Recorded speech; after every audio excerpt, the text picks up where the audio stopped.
9/11 occurred, and I really just felt like it was our generation's call.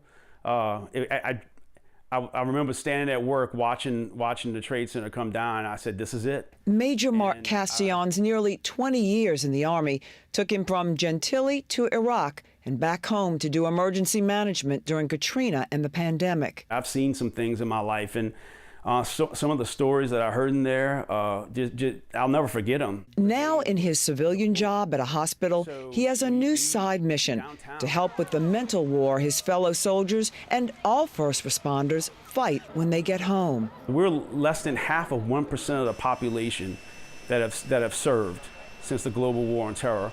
And I just think, we can spend billions of dollars in other countries and invest in helping folks across the world.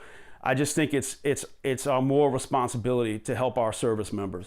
3 years ago, he spent 6 weeks in inpatient treatment, and it helped him on a new path. They had some of the greatest counselors in there, some fantastic people who have devoted their lives to help other people.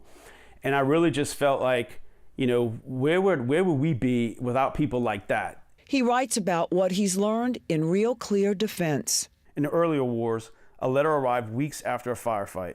Now, a soldier checks his phone between missions and watches a marriage collapse in real time. Every rotation tears at family bonds.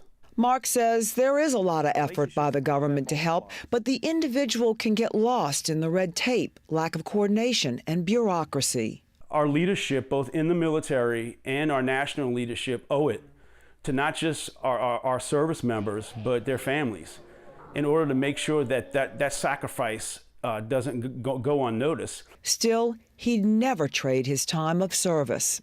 Every day I miss it. I wish I could put my uniform on. The camaraderie. And I miss the camaraderie.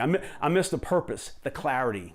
Meg Farris, WWL, Louisiana. And for confidential support, call the crisis hotline at 988 and then press 1. Yeah, we also have a link to Mark's articles on WWLTV.com. You definitely want to check that out.